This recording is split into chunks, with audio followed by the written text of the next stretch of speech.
Golden Kamuy, Episode 1, Wenkamuy. Golden Kamuy!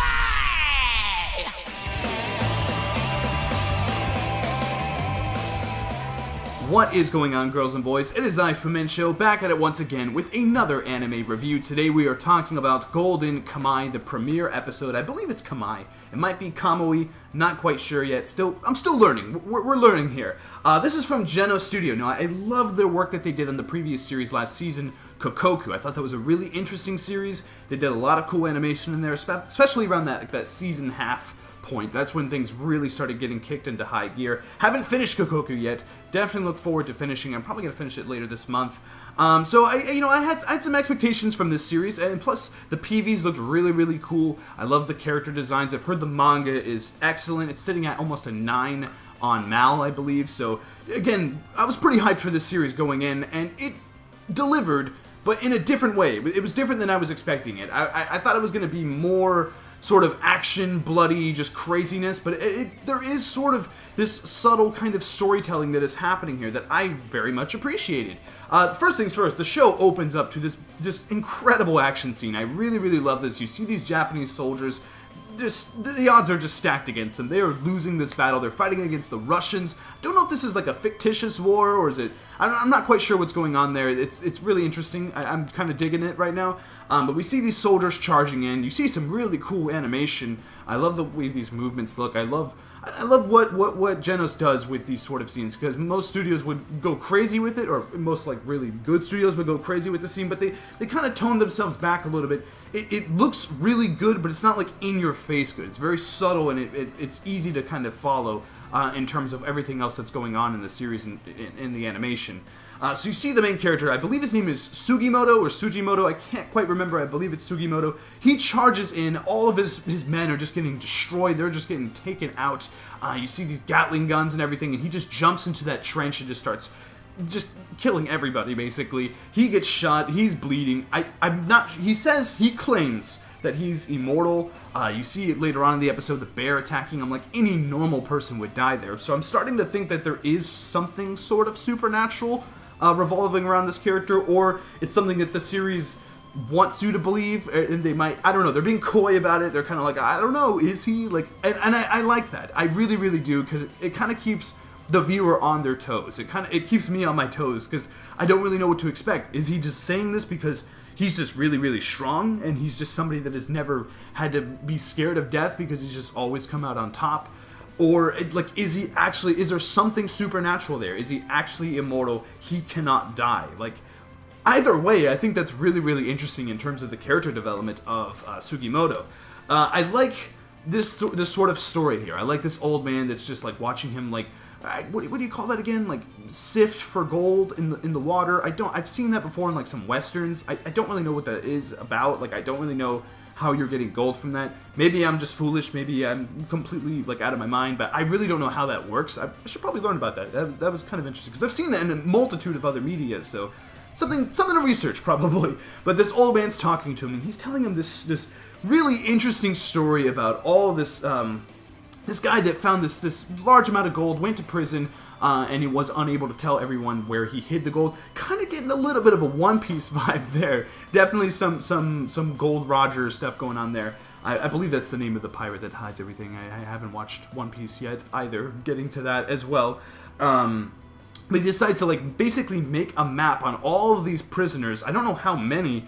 That has all the prisoners somehow escape, and then basically our main characters, which is Sugimoto and this female character, I can't remember her name, she's part of the Ainu, and I don't really know what that's about either, but now they are going after these prisoners. They have to skin them, get the map, and I'm guessing they're going to put all of these things together.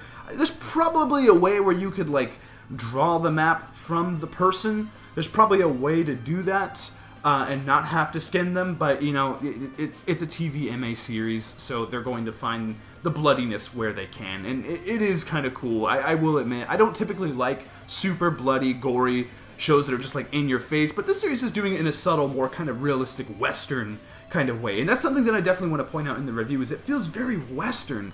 And I don't mean American. I just mean like it feels like a Western movie. Like it feels like a Tarantino thing going on. And I really, really dig that. It's something that we don't really see from anime anymore because I really don't know why. Like it's just something we don't see very much. Like I mean, Trigun obviously is a Western. It was set in sort of a Western setting, but it was more than that. It was about the tone, and that kind of tone is here. It's not as bright and colorful and fun as Trigun, but that sort of just no rules, no law, sort of Badlands type of vibe is definitely happening here. I really, really like that. I really like the female character here.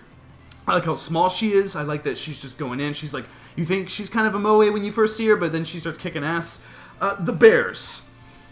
I feel like this is where a lot of the criticism is going to come from when talking about this episode. There's these bears. They're like CGI, but not really. It reminds me of the Heralds from Kokoku. I don't know if you've seen that series. If you haven't, you should check it out. It's pretty good. It's from the same studio as this.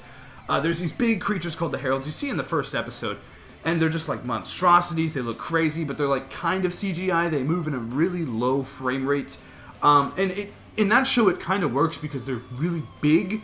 And, you know, like, they're like, made of, like, wood or something. I'm not quite sure. Like, they're made of, like, the ashes of the fallen dead. I don't even know. But they move like that because they're big, and it's kind of, you buy into it. But this, you see a bear, like, running, and it looks a little weird. The wolf comes in as well. That was kind of weird. The close-up shots of the bear, when the bear was standing there doing nothing, it didn't look that bad. But when the bear was, like, moving, I was like, this could have easily been 2D animation. Like, I don't know why they decided to go CG there. It's not like it was a super complex scene. I mean, the bear's just running forward. It's very typical type of bear mauling scene. So I think you could have used 2D animation there, but of course I'm not going to dip into how difficult it is to use CG over 2D and how that alleviates the budget or anything like that, because I don't know anything about that. I'm not going to pretend I do. It just would have looked better if it was 2D. That's all I'm trying to say. But it wasn't like ridiculously bad. It wasn't something that took me out of the episode because I was already bought into the episode at that point. So I was just like, okay, whatever, ugly looking bear, let's kill this thing. And they do, and it's really cool. You see the bear attack him, falls onto the bayonet. I thought there was a really excellently crafted scene there.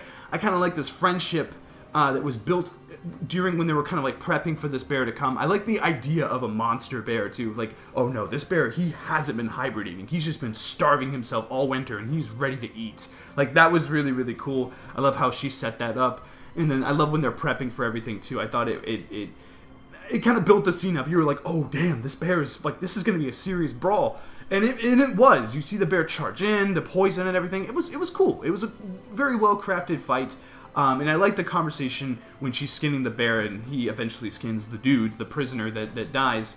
I like that conversation there. She's trying to get vengeance on her father, and he's just looking for gold to take. And that's another thing I need to point out is during the battle and everything, there's this conversation he has with his friend, how he's trying to take care of his wife. She can't see. She's losing her eyesight. She has a kid, and he's dead. I'm assuming he died during that battle. So he's just trying to get money to help this girl out and help his best friend's wife and you know, his son or daughter, I can't quite remember. But that is cool. I like that character motivation. I like that build up there. That is like, that makes me root for the character when I see that, like, oh, he's fighting for a good cause. Like, no, he's trying to save this mother and child. That's how you make me feel for it. That's how you make me. That's how this all matters. And same thing with her too, and her father, and she wants vengeance. Like, that makes me care for her. So there's good motives behind what they're doing. I'm guessing they're going to be doing a lot of bad stuff in the series, but I'm just excited to see more development of that sort of, like, why are they doing this? This sort of, I want to see more of, like, that friendship behind, you know, that character and how he's, you know, wants to save his wife and everything. And I want to see more about her father too. I think that's mandatory.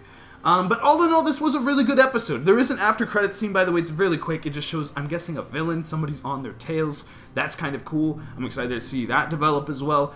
But it was cool. It was a little by the numbers here and there. And there was a lot of exposition sort of in the middle of the episode when the old man was explaining everything. That went on for like 10 minutes, it felt like. Just him just talking. And you know, talking is not bad, but it's something that doesn't translate quite well when it comes to an anime, you know, to manga thing there. Like, manga, yeah, you can get away with that, but in anime, They could have animated some scenes in the prison while he was talking. They could have done some stuff there to make that a little more interesting and a little more engrossing, but they decided not to, which I think kind of hindered on the episode a little bit. But again, all in all, I enjoyed this episode. I will be talking about the second episode when it comes out next Monday. I had fun. It was a fun episode. I just, the way they set it up, how everything, okay, like this character, he's trying to save her, she's trying to get revenge, there's a bear, they kill her, let's go. Like, I like how quickly we're just in this story, though. Like, that, because a lot of series, they kind of get stuck and they take a while to explain everything, like, oh no, we gotta set all this stuff up and then we can go. Like, no, we're immediately on this adventure, and I'm excited about it. Comment down below and give me your thoughts on Golden Kamuy. Let me know what you think of the characters, the animation, that bear. I'm sure people don't have anything nice to say about that bear. It didn't look that bad. It looked kind of cool. When it zoomed in on the fur, that was like cool detail. That almost looked like, it was just like really detailed CG. I don't know. I didn't think it looked that bad. But anyway, comment down and give me your thoughts. Let's discuss this episode. Hit that like button if you enjoyed anything that I had to talk about today. And please be sure to subscribe for more Golden Kamuy reviews, apparently. I guess I'm doing this thing. My Hero Academia reviews and Darling in the Franxx as well. Covering 3 series. That's a lot. I'm doing this thing, aren't I? It's pretty good. It's pretty good. And also random gaming discussions throughout the week as well. I'm trying to get more gaming stuff up on this channel. Love talking about some games. But yeah, that is it from me. Thank you very, very much for watching. And until next time, I will see you guys later. Bye-bye.